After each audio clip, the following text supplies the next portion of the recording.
Geno, you're now 4 away from 1,200 wins.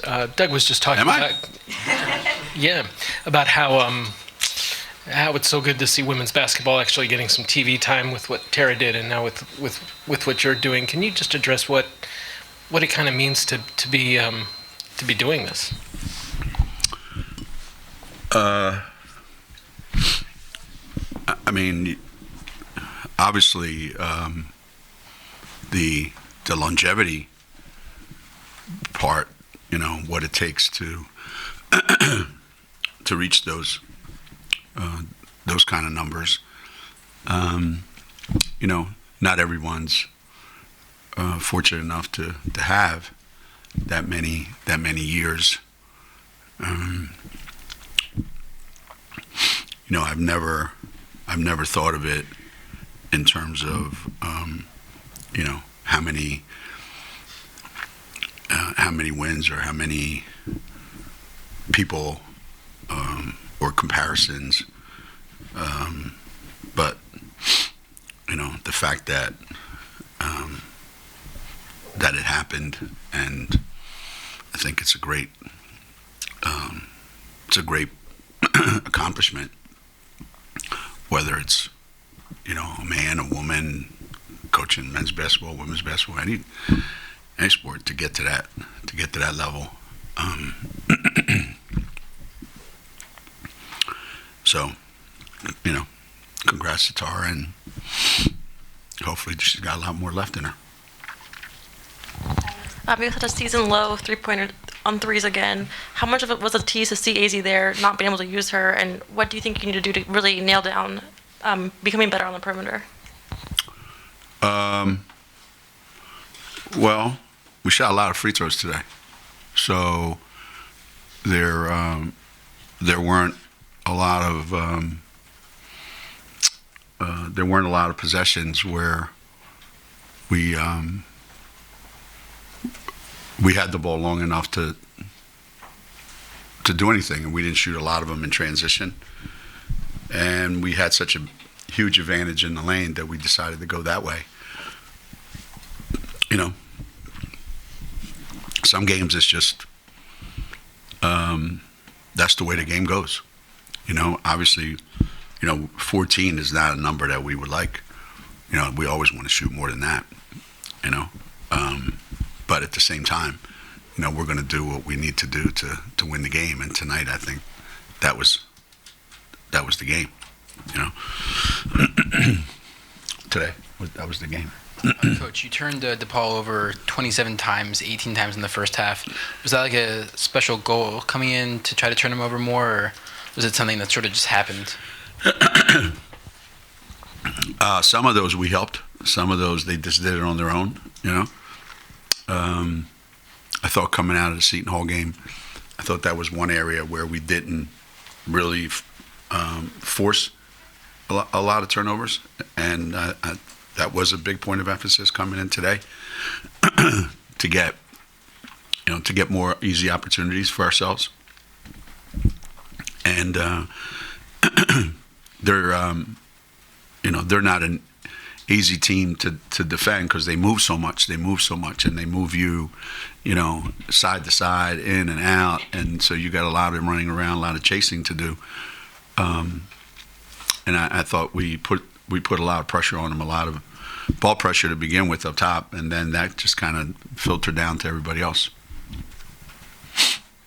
You bring Q off the bench first today instead of Ice like you have the last couple of games. Just kind of how are you managing those two in rotation and when you need who? And, just with Q especially, kind of how has she bounced back from that little slump she had a couple weeks ago or a couple games ago? Yeah. I don't think there's any set way that I go about it. I just look out there and see what do we need and what's the matchups.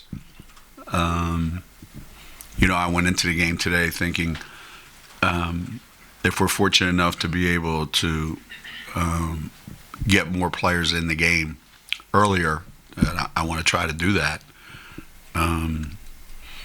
But I just go by looking out there and saying, what do we need right now?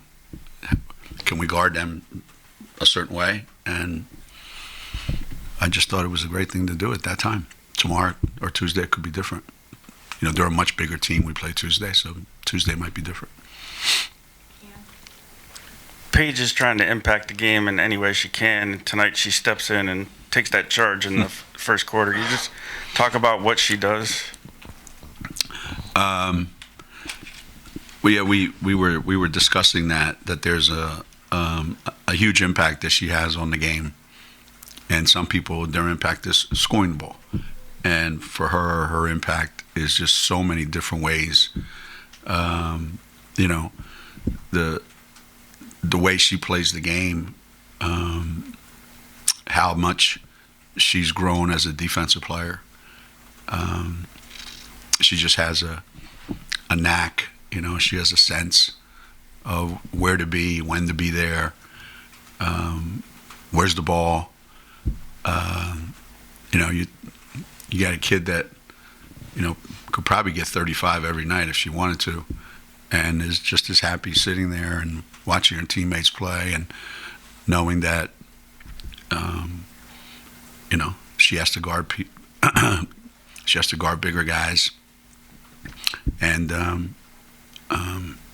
she embraced it. You know, she wants to rebound. She wants to try to play physical as much as she can. There's just no part of the game that takes her by surprise.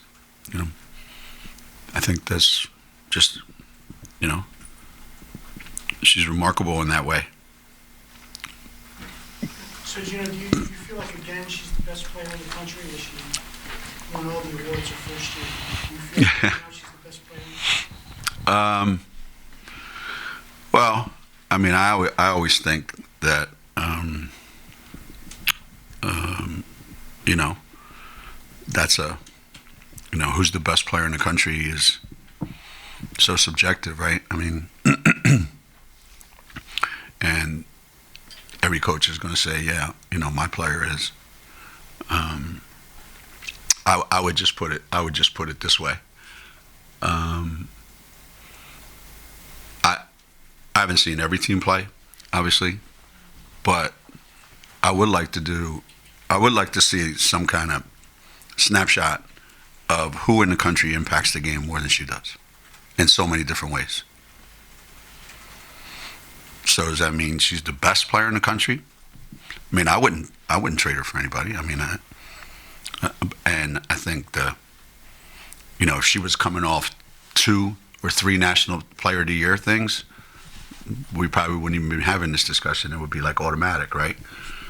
But she spent all that time away, and I think she's, you know, she's reminding everybody little by little.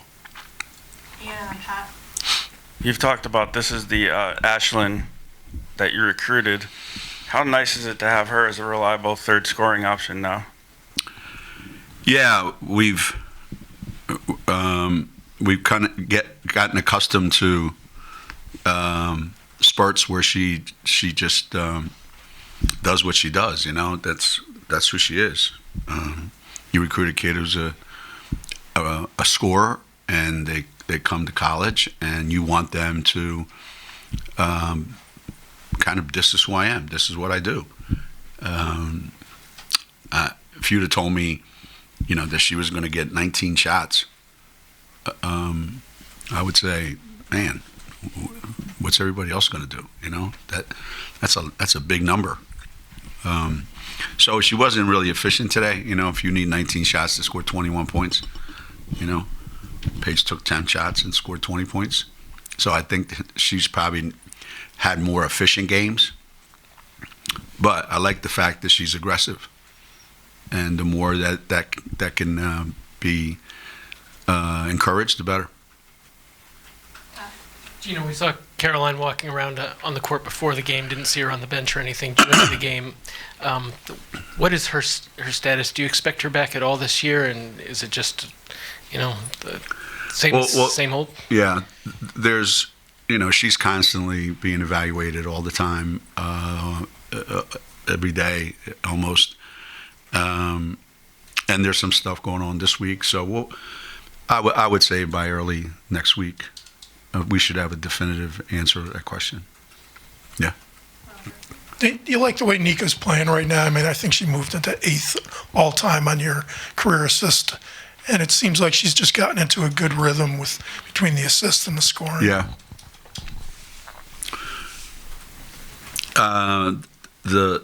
If you remember Nika as a freshman, you never knew what she was going to do next. She would throw the ball into the worst places, and she would try things that were just so difficult to do.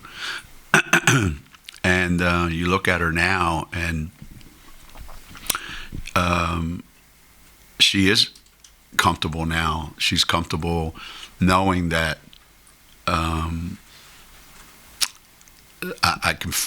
I've got the right people around me that I can rely on. I don't have to be the only one that has to get an assist. We've got a lot of pretty good passers on our team, and the fact that she's making shots, that's just giving her a lot of confidence. So she's just playing with a lot more belief in herself, and